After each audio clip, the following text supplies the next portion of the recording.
How's it going, guys? Welcome back to a Singaporean Life. I'm your host Tiala, and today we are going to be talking about another hotly controversial topic in Singapore, and this time it is about transgender discrimination in Singapore schools.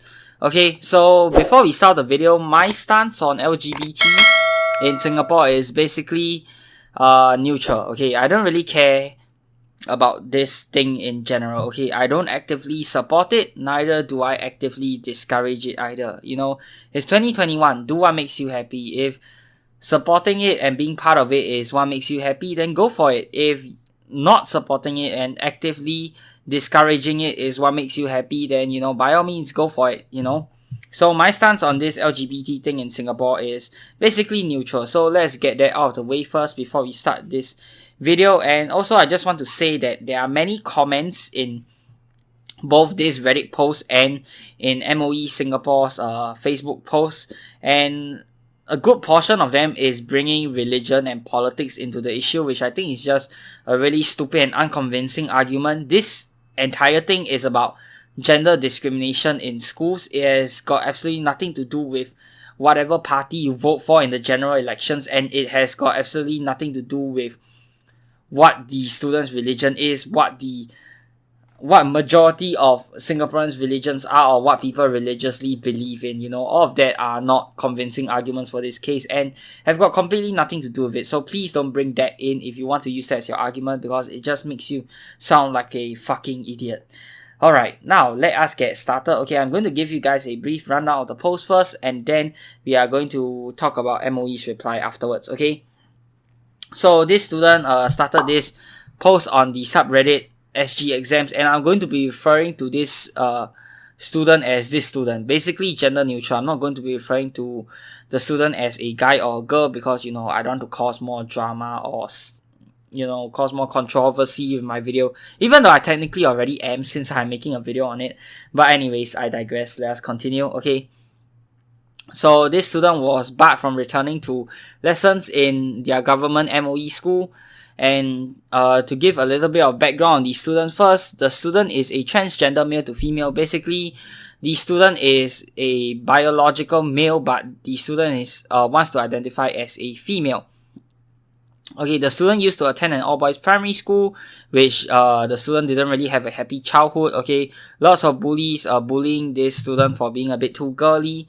Alright, and then things took a turn for the better after the student entered a co-ed secondary school, which is a mixed secondary school. The student started making more friends who actually understood and support him. So, you know, good for this student and for the student's friends as well. The student was then taken to the gender clinic at the IMH, and then the student was diagnosed with gender dysphoria. Okay, I have completely no idea what this is, neither have I studied it. Okay, based on what the student has said, it is a gender identity disorder. Okay, the student said that the student's schooling life in the MOE system has gone from great to utter trash after being diagnosed with this, and the student was forced to transfer from their current school to a polytechnic course. How exactly are you forced to transfer from your school to a polytechnic course? Then can MOE actually do that? Like, did the school expel him or something?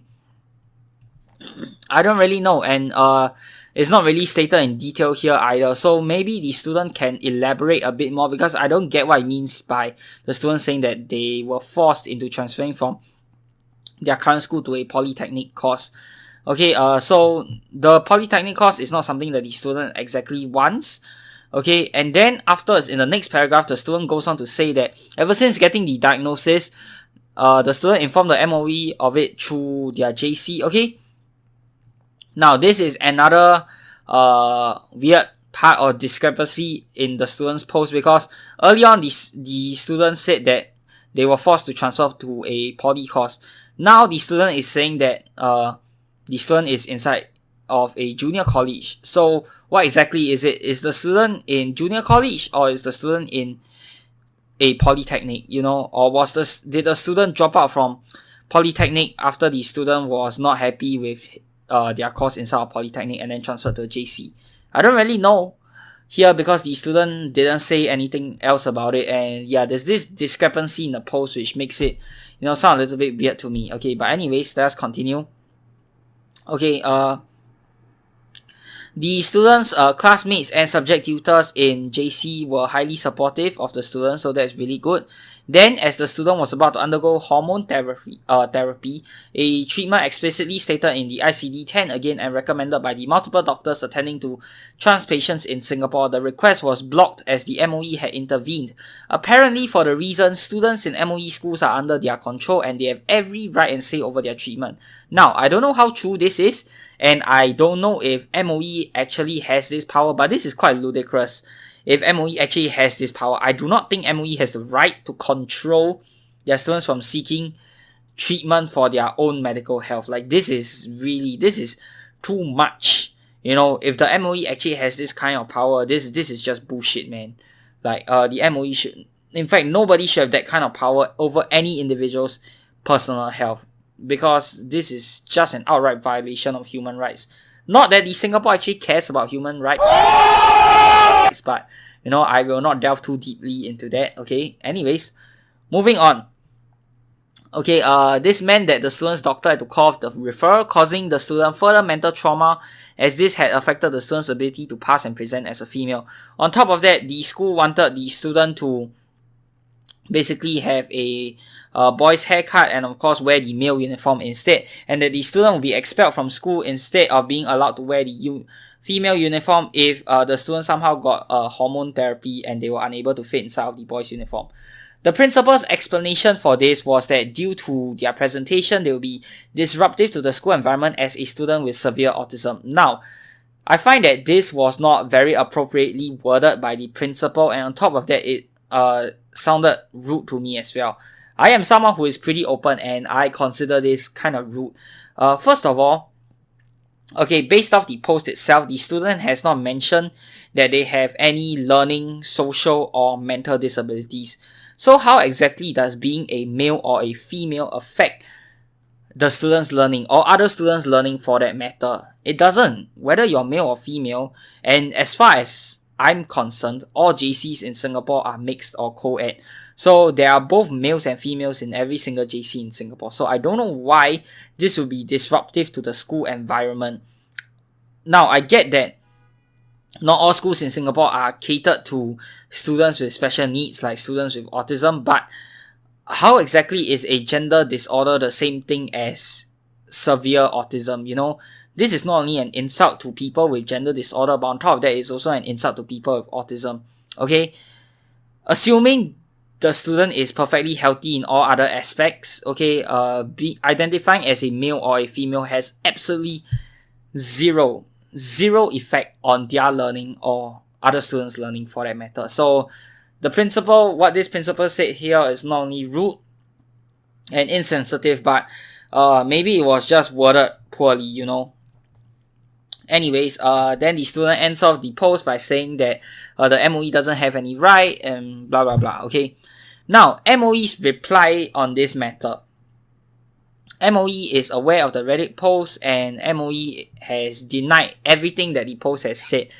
MOE is saying that they have not interfered with the student's hormonal treatment. MOE invites the student to approach the school to clarify and discuss how the school can support his schooling better. Now, MOE refers to the student in their post as a male. So MOE is calling the student his, he, blah blah blah. Okay, and people in the Facebook comments were pretty unhappy with MOE over this. Okay, but anyways, we'll talk about that a little bit later. MOE and schools work closely with and respect the professional advice given by MOH's healthcare professionals. They are not in a position to interfere with any medical treatment, which is a matter for the family to decide on. All schools have a duty of care to students and will work closely with parents and medical professionals. They encourage students who experience unkind behaviors from peers to approach the teachers or school leaders, as they are committed to keep the students safe. Now, first of all, it does sound like MOE is pushing all of the responsibility to the particular schools that the student has been to. I mean, just read the post. We invite the student to approach the school. MOE and schools work closely with. All schools have a duty of care. We encourage students who experience unkind behavior from peers to approach the teachers or school leaders. Okay, Nothing to do with them as a ministry. Everything has to do with the school. Approach the school is the school's problem. That's what it sounds like to me, based on reading the post. So maybe MOE could have worded this a little bit better, because it does sound like they are pushing everything to the school, and MOE has not really stated or has not really given a clear stance on this entire matter itself. Okay, it's sort of like a grey area. MOE has just denied what the students said, but that was it. MOE hasn't really stated whether they accept transgenders or not. Okay, but this is still in the early phase of everything, and this reply was only 8 hours ago, so maybe it's still a little bit early. Maybe investigations and all that are still ongoing. That's why I don't really have a clear answer as of yet. But let us continue. First of all, I do not think MOE should have any right to interfere in what medical treatment a student wants to seek. Whether or not the student is part of an government school or not, no organization in the world should have any right over an individual's personal health. If the person wants to seek treatment, then they should be able to go for the treatment. If the person doesn't want to seek treatment, then it's the individual's personal preference. No organization should have the right to interfere in that. But that being said, it is not such a simple case of just allowing the student to become transgender, to wear a female uniform and all that. What about more sensitive things like going to the toilet? Does the student go to the male toilet or to the female toilet? That's my question. What happens when the student grows older, goes to universities? We all know in Singapore, there are universities, like every single university in Singapore is basically known for essentially every single sexual crime under the sun. From voyeurism, molestation, sex for grades, you name it, they have it. Oh, that's not so much. So?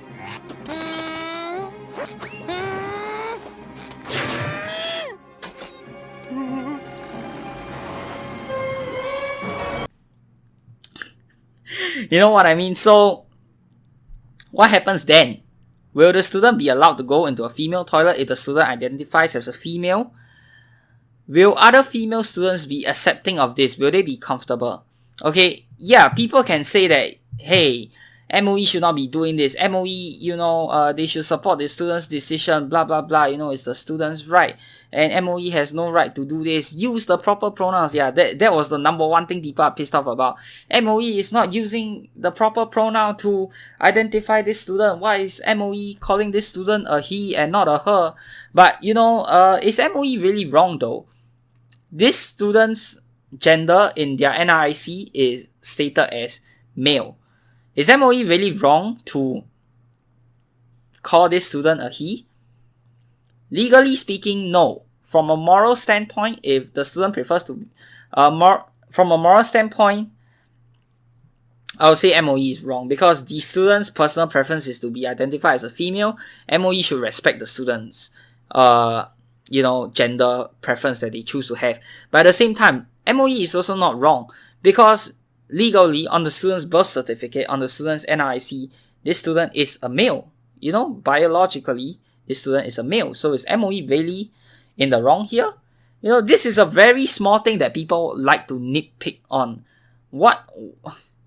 It's not even addressing the issue. Like, come on. Yes, you start from the small things, but this is not going to solve the problem. Calling the student a he or she does not solve the problem. It is not as simple as that. And let me just go back to my previous point. What about all the technicalities, like going to the toilet?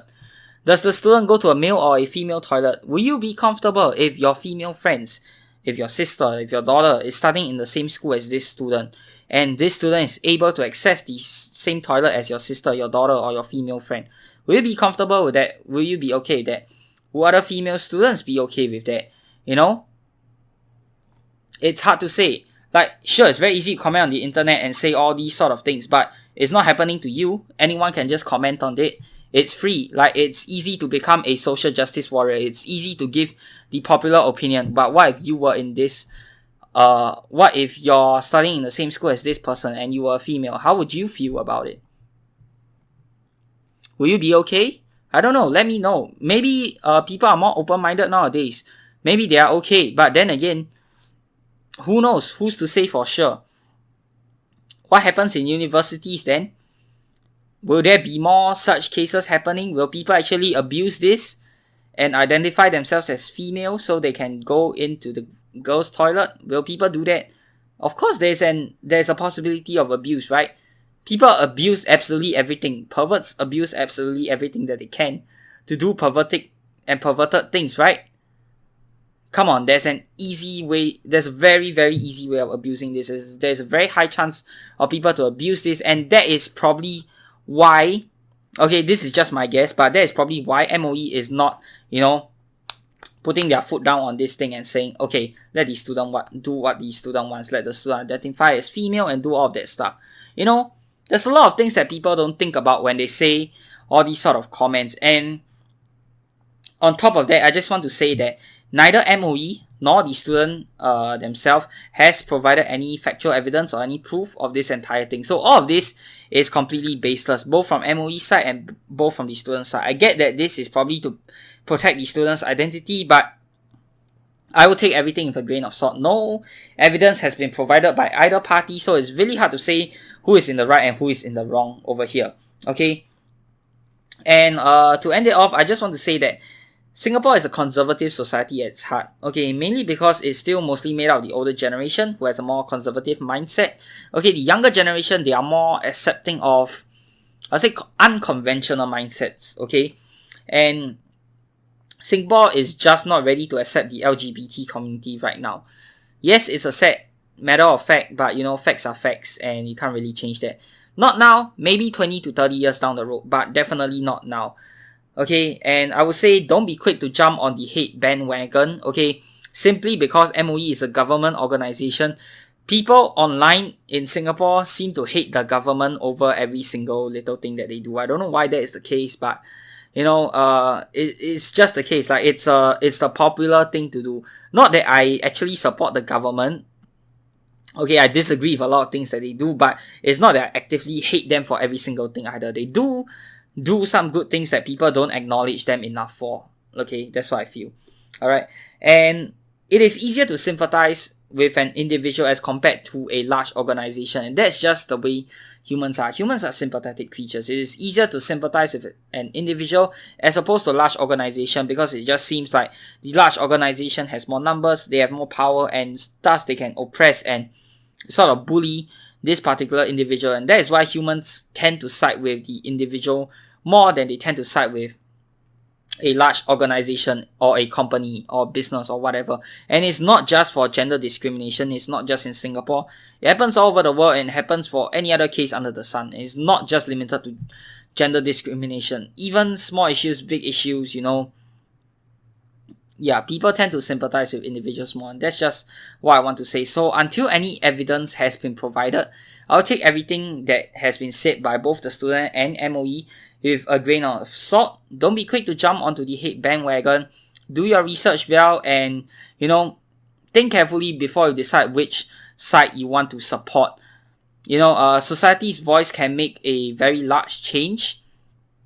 And I just want to say that, whoever is in the right or whoever is in the wrong, right now, it is not a great place to be if you're an LGBT. That's just a sad matter of fact, and hopefully this will change soon in time to come. And let me know what your thoughts are on this matter down in the comments below. So that's it for this video, guys. I hope you guys have enjoyed, and till the next time, I'm your host, Jia Le. Peace out.